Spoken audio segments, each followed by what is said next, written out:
Hello guys, welcome to my channel. Today I teach you power sharing of class 10 chapter number 1. Okay, basically इसमें हम understand करेंगे कि power जो share करना important क्यों है और किस तरीके से हम पावर शेयर कर सकते हैं और मतलब पावर को शेयर करने से कैसे कैसे सिचुएशन क्रिएट होते हैं।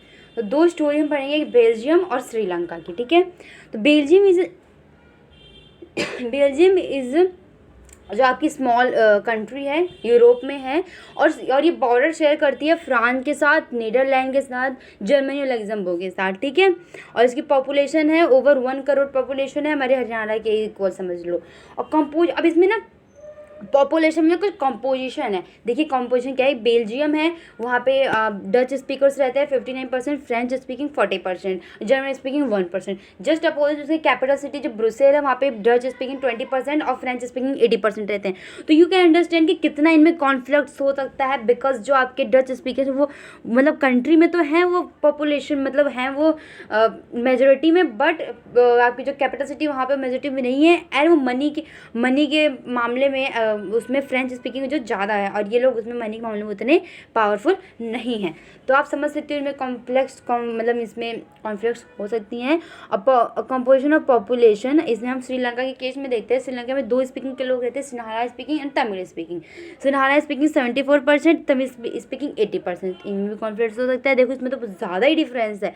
तमिल पॉपुलेशन में अगर हम देखें तो इंडियन तमिल जो हैं वो इंडियन तमिल है और Sri Lanka native Tamil. Native means वहाँ के रहने वाले रियल तमिल और Indian Tamil plantation worker of colony period जो वो जाते थे लेके उस टाइम, तो वो लोग वहीं पे रह गए हैं। तो इस तरह ठीक है। तो यहाँ पे अब तो यहाँ पे अपने लैंग्वेज के बेसिस में आपने डिवीजन देख ही लिया। अब यहाँ पे रिलीजन के बेसिस में भी डिफरेंस है। ठीक है, अब देखिए यहाँ पे रिलीजन के बेस में भी डिफरेंस है। सिन्हालास जो थे स्पीकर्स जो थे वो मोस्टली बुद्धिज़्म को फॉलो करते थे और इंडियन जो तमिल स्पीकर्स थे वो जो 80% हिंदू और मुस्लिम, ये उनका रिलीजन होता था। ठीक है, और उसके बाद अगर हम देखें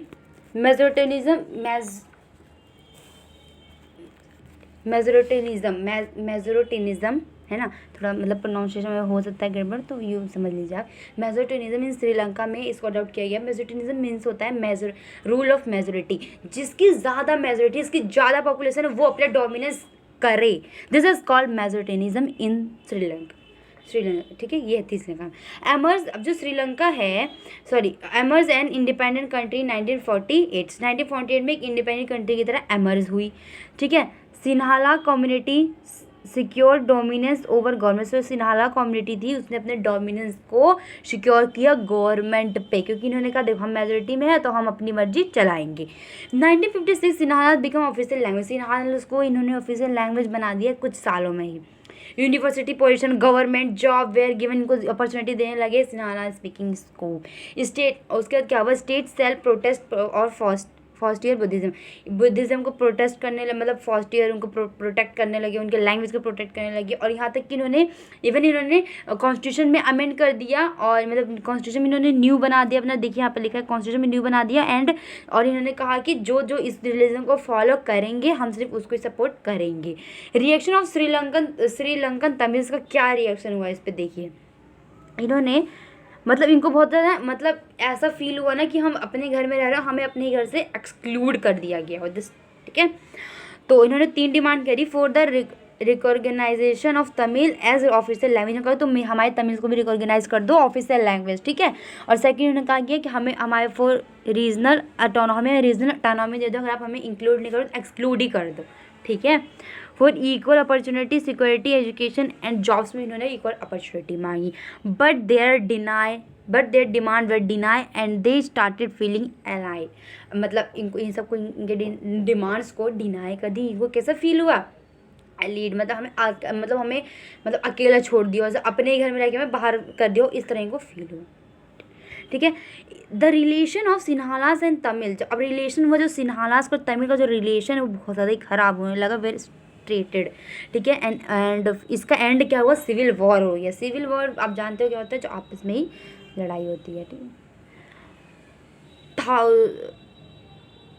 ठीक है, तो 1000 were killed and many become refugees. बहुत सारे लोग रिफ्यूजीज बन गए, बेघर हो गए।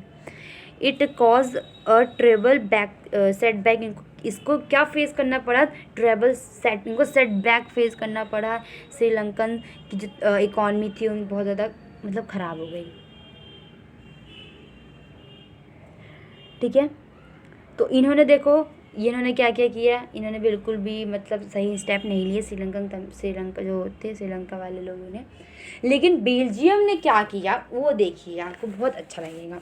अकोमोडेशन इन बेल्जियम, बेल्जियम ने अकोमोडेशन किया, recognise the existing of regional difference. इन्होंने कहा कि हाँ हमारे पास रीजनल डिफरेंस है, हम दो तरह की तीन जो भी हमारे पास रीजनल डिफरेंस है, लेकिन उसको हम क्या करेंगे, रिकॉर्गनाइज करेंगे अच्छे से। इन्होंने 1970 एंड 1993 4 कॉन्स्टिट्यूशनल अमेंडमेंट लाए अपने कॉन्स्टिट्यूशन में। क्यों इतने सारे अमेंडमेंट है, क्योंकि ये चाहते थे कि सब लोग एक साथ मिलके रहें। ठीक है, किसी को भी एक्सक्लूडेड या इंक्लूडेड फील ना हो, बस। ठीक है, एलिमेंट्स ऑफ बेल्जियम मॉडल। अब बेल्जियम मॉडल में क्या क्या एलिमेंट्स है, पहला था central government, number of Dutch minister, number of French minister equal होंगे। अगर 50 डच मिनिस्टर तो 50 ही फ्रेंच मिनिस्टर होंगे। Many power of central government give state, central government ने स्टेट को भी पावर दिया। ये नहीं कहा सिर्फ हम सेंटर को ही पावर देंगे, उन्होंने स्टेट को ही पावर दिया है। मैं आपको हाईलाइट करके दिखा दूँ, वैसे आप समझ तो रहे होगे ना, ये देखिए ये रहा। ठीक है, और Brussels both community have equal represent, Brussels में दोनों ही कम्युनिटी की इक्वल रिप्रेजेंटेशन था।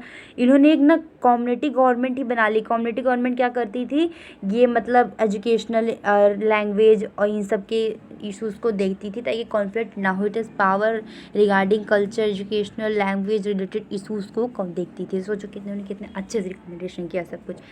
तो अब Belgian model look very complex, आपको देखने में तो बहुत ज़्यादा ये कॉम्प्लिकेटेड लग रहा है, but this arrangement have worked well. इस जो अरेंजमेंट है इसने बहुत अच्छे से काम किया और अभी भी इसको ये यूज़ कर रहे हैं। इट हेल्प अवॉइड सिविल, ये मतलब जो भी सिविल स्ट्राइप्स तो सिविल स्ट्राइप्स को मतलब अवॉइड करने में हेल्प किया। बिटवीन द टू मेजर, यहाँ पे दो तरह की मेजर कम्युनिटी रहती थी और एंड उसमें भी इन्होंने मतलब अच्छे से अकोमोडेट करके ये जो इनका मॉडल था इन्होंने इसमें हेल्प किया, मॉडल ने इसमें हेल्प किया। ठीक है, and the possible division of the country is linguistic line. जो पॉसिबल डिवीज़न जो था ना, जो मतलब लिंग्विस्टिक लाइंस में जो प्रॉब्लम्स थी उससे वजह से पॉसिबल डिवीज़न हो पाया। मतलब एक बड़ी छोटी भी कम्युनिटी को अपने साथ लेके चले। रीड आउट कर लो दोबारा again. It help to avoid civic stripes between the two major community. देखिए दो मेजर कम्युनिटी के बीच में जितनी भी कॉन्फ्लिक्ट है सिविल स्ट्राइप थे उसको सॉल्व किया। Possible division of the country linguistic lines. ठीक है, लिंग्विस्टिक लाइन जो भी प्रॉब्लम्स थी उसमें पॉसिबल डिवीज़न करने में भी हेल्प किया।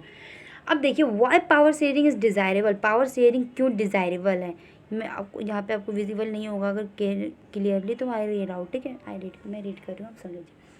तो देखिए पावर शेयर करना बहुत ज़रूरी है, क्योंकि देखिए आपने देखा श्रीलंका में पावर शेयर नहीं किया, मेजोरिटिनिज्म को अडॉप्ट किया, लेकिन देखिए आपने बेल्जियम में पावर शेयर किया, सब कुछ बहुत ज़्यादा स्मूथली हो गया। ठीक है, कि 4 अमेंडमेंट किया, पर क्यों किया, ताकि सब कुछ सही से चल सके ना।